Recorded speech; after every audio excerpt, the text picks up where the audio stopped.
Okay. Well, can you guys make sense of what I'm saying even with my mask on? Okay, dope. So a couple of caveats. You guys are my first live audience. So if I stare at you funny, it's because you're the first. And thank you, Emmy, so much for the invite. It's always a pleasure to be in her energy and the energy that she creates in all these events. So I am Maricelli. I study neuroscience and I apply it to health justice and health equity. I am from Turtle Island. If you don't know what that is, Google it because I am not going to dignify it with any other name. So, in the words of a young Mexica teacher, I'm going to have to take my mask off. I can't breathe. Once. Tescao Martinez. He says, I don't speak for all of us. I speak as one of us. So that is what I am here to do. As one of us, both as a teacher and as a student. So, we are going to first give homage to the ancient wisdoms that are still guiding us. This is not about appropriation, and this is not about stealing old knowledges and extrapolating. We're going to do this with humility, and we're going to give them homage and dignity. So I am not an Indigenous scholar, nor am I a scholar of indigeneity, as sometimes I am mislabeled, because the idea of studying people is illegitimate. You can't study people. You can be with people. You are part of people, but you don't study people. And finally, we're going to be taking for this, we're going to be taking and learning from the wisdoms of the Runa, which is, they are inhabitants of what is now the Andean region in South America. Their original ancestral name was the Four Corners, as in the area, not the peoples. And what they discovered, and for a very long time, so we're talking a philosophical study of millennia, of something called Pachamama, which is space-time. It is often in the West reduced to Mother Earth. It's not. It's a deep, very, very complex philosophy on the creation of the cosmos and Earth and our relationship back to the cosmos and the relationship as our creator's time-space. In a very brutal and clumsy translation to the English language, because as you can imagine, it has had to go from Indigenous language to Spanish, then to English. We are going to be missing the essence, which is why I say we cannot extrapolate, or we're just going to write down a lovely Indigenous wisdom story. It is just a way of finding a new portal of knowledge that we can then understand. So we are in solidarity with the peoples that have for thousands of years and currently been conserving the earth that we see now.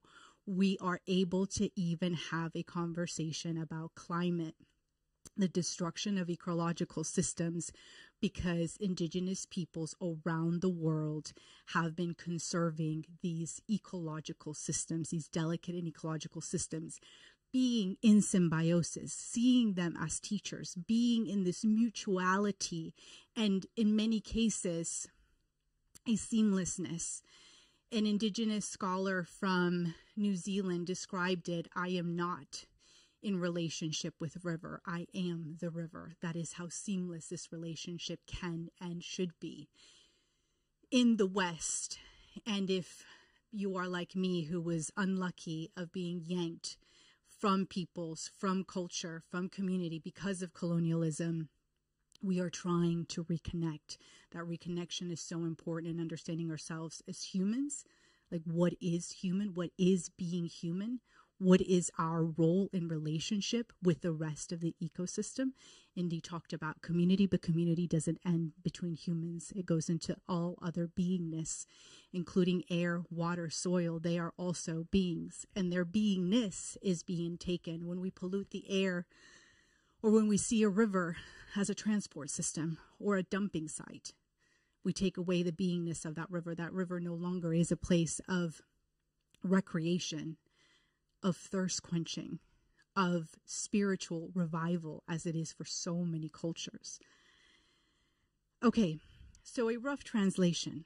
Time giving us an infinite continuum of opportunity and space, giving us a specific time to create and to live. So it's very difficult to really distinguish between time and space. We experience them both interconnected and simultaneously. So why did that inspire me when I got asked by Emmy about the home? The reason is because the home is just that. It is time space. It is sacred because of all the activities that happen within a home. And sacred is a funny word because it's the only word in English that can come to explaining something that shouldn't be touched. It should be off limits. It should not be for profit. There are probably better words, but the English language doesn't provide them. So we go with sacred. But I'm not referring it from a religiosity or a Christian-based epistemology. So what do we do in a home? This is interactive. What do we do in a home? That is the essence of our beingness. No, that's not an essence of our beingness. Sorry. What do we do in the home that gives us our essence of beingness? Huh? Yes. What are other things that go with the live part, the living part? Yes, rest.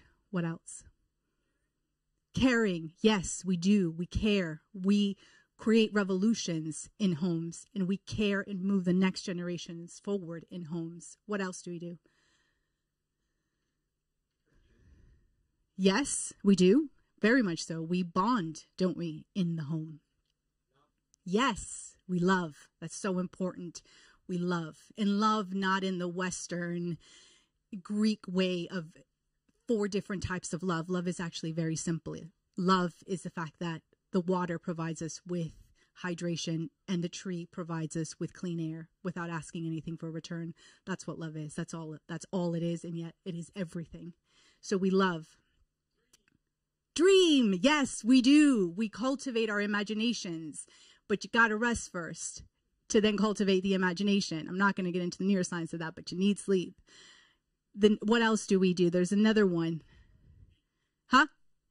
Somebody, yes, ma'am, in the glasses.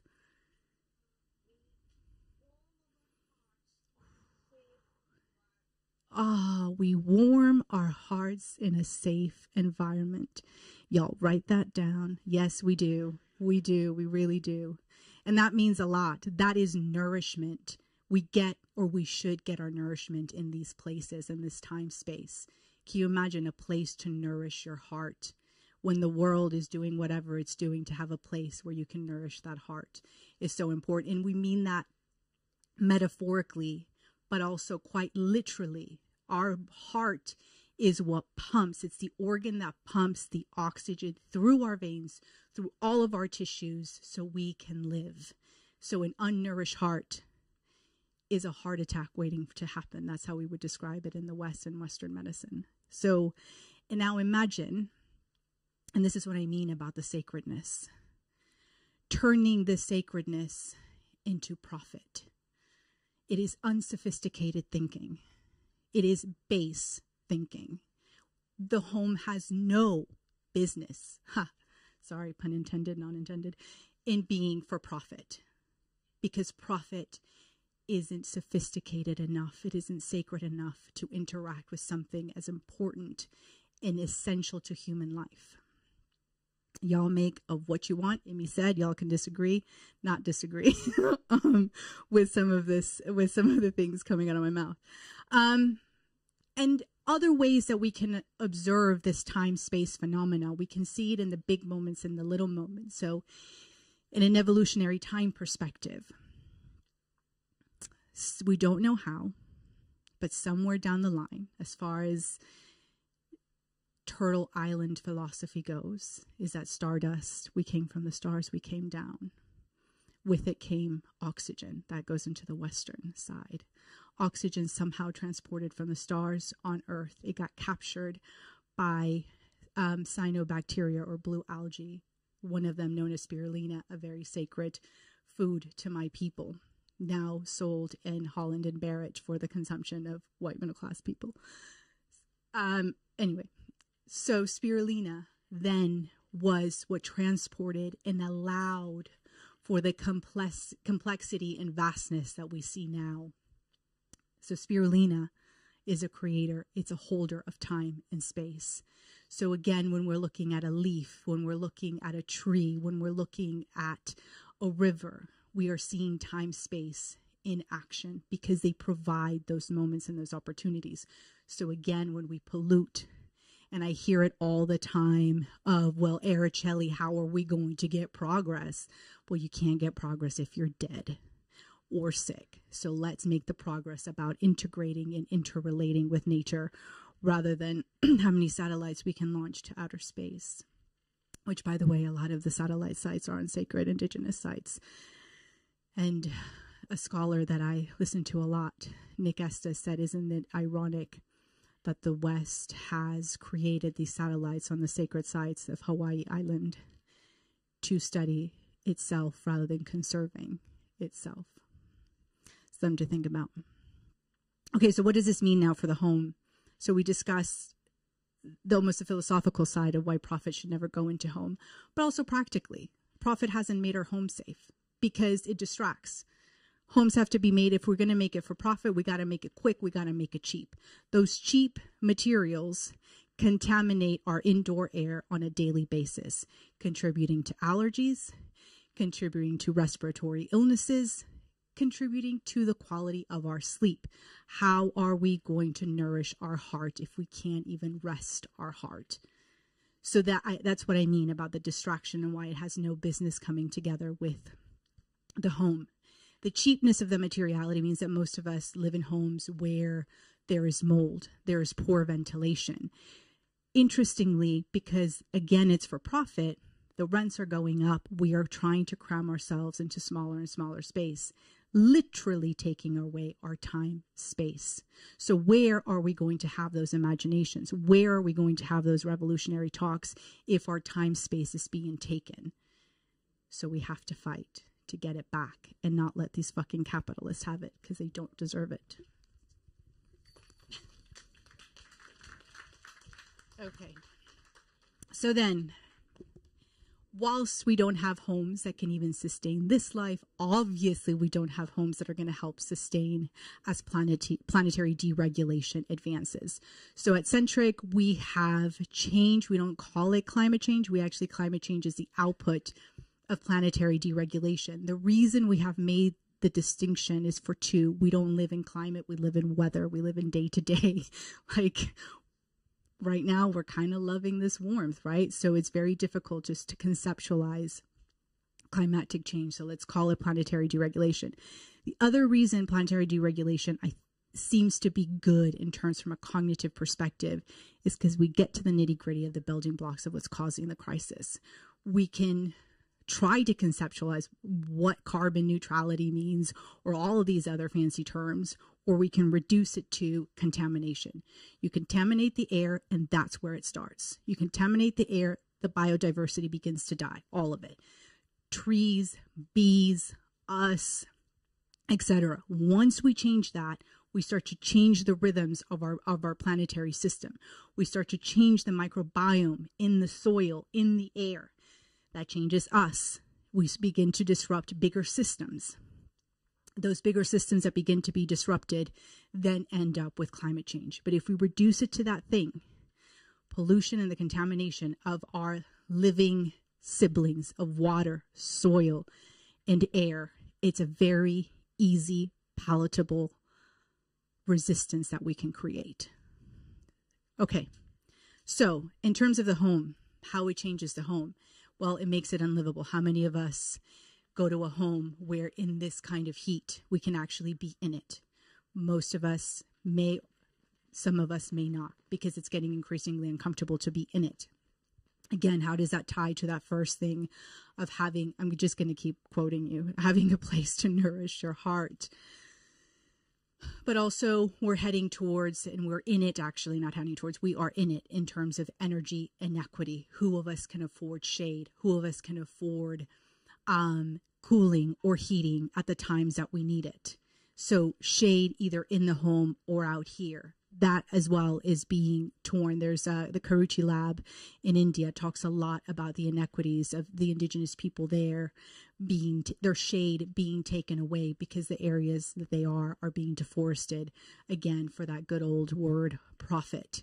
And so now there's a massive inequity of who is allowed to access shade and who isn't. The same thing is happening all over the world in here in terms of cooling, not being able to cool your home. And I don't mean necessarily with AC. Materiality also plays a really good role. And actually the Dine in Arizona and New Mexico have actually started their own development company, as per your inspiration, where they're bringing back the Adobe form of creating homes, and they're taking control over their developmental process, moving away from the dependency of the West, and trying to have more autonomy, because that is the kind of structure that is needed to survive those desert type temperatures. And then finally, we have to look at the displacement.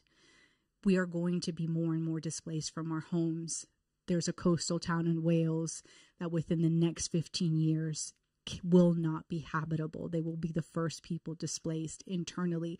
Again, we get really funny about the immigrants coming over. There are going to be internal problems with migration, and that's going to be really interesting for white supremacy to solve, because what are you going to say to people? Don't move from Wales to Scotland, from inner Wales to this town? Interesting conundrum that is going to pose them.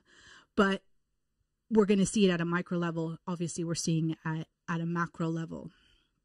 And that displacement, again, taking yourself away from home, from community, you're taking yourself away from cultures, from languages, and take it as a person who that was taken away from. It destroys all the way to the soul. It destroys our biology.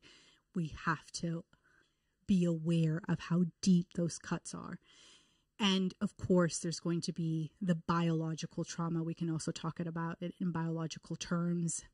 People, and it's already in the data, the people in 2019 going to 2020 and going into the pandemic, there's a town in Wales called Merthyr Tydfil that actually has one of the highest levels of COVID at the very first wave, because they had to go through 3 storms, and then they had to go through COVID. No one tells you that story. And I think sometimes it's interesting that it's a story of white struggle, of white poverty struggle. And I'm sure I'm not in the right place, but for everybody that talks about all lives matter, I'm like, all right, then motherfuckers, go and deal with your own people as well, because they're suffering. And the point of that story is how we're ignoring, and I'm not saying we shouldn't talk about the global South, because yes, it is absolutely I wouldn't say it's the historical injustice of what's happened in the global South. But the fact that we can't see what's happening in our country, that a lot of times I do see it in Western culture, Western white culture, that it refuses to see its own suffering, the suffering of its own people. Again, go do what you will with that statement. And what we saw in Merthyr Tydfil is people that were already living in homes that were not technically fit for purpose have to endure 3 storms in a row. And then they had to face COVID in either homelessness, near homelessness, and of course in displacement. That's why COVID advanced so badly in that community.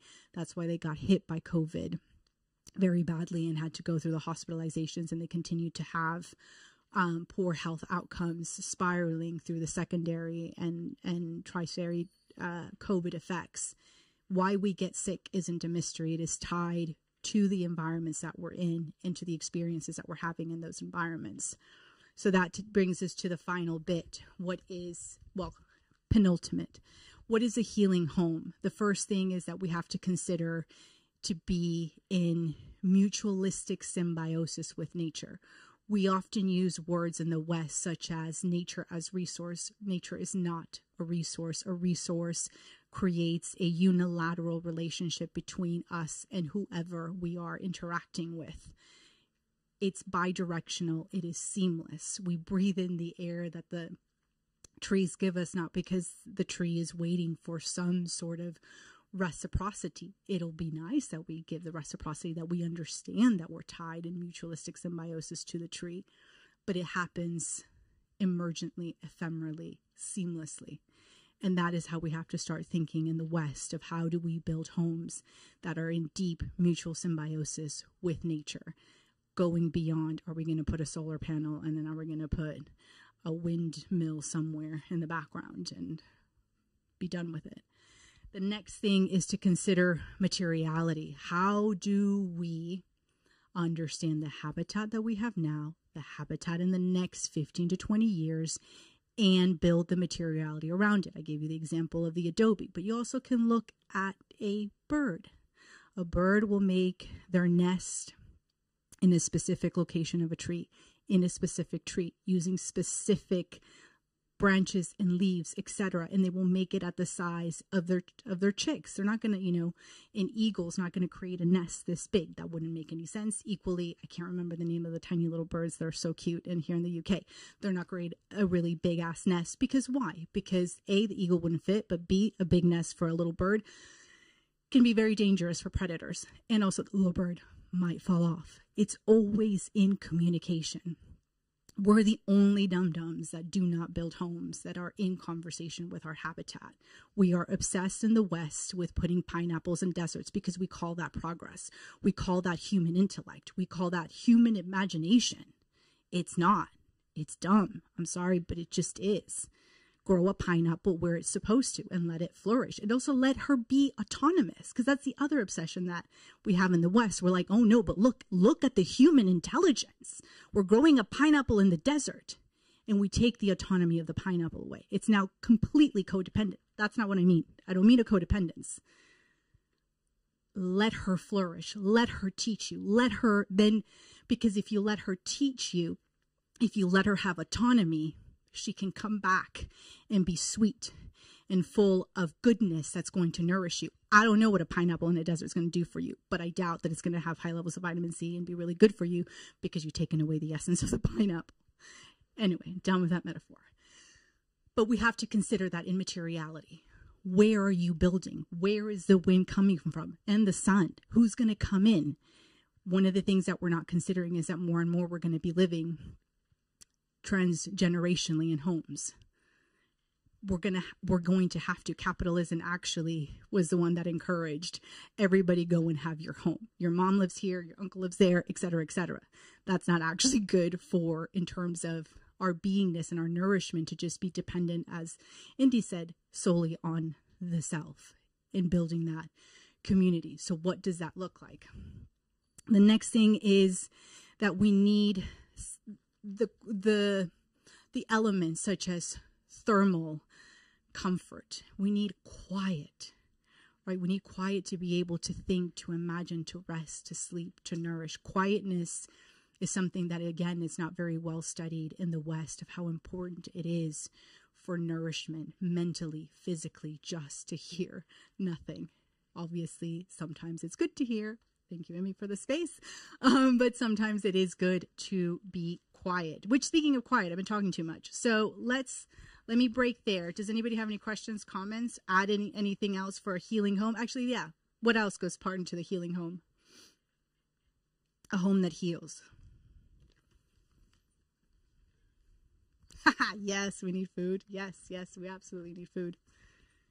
And we need the right tools to be able to create that food, and the security that it will always be there, and our autonomy to access it. Because again, in the system that we live in, we don't even have the autonomy over our food.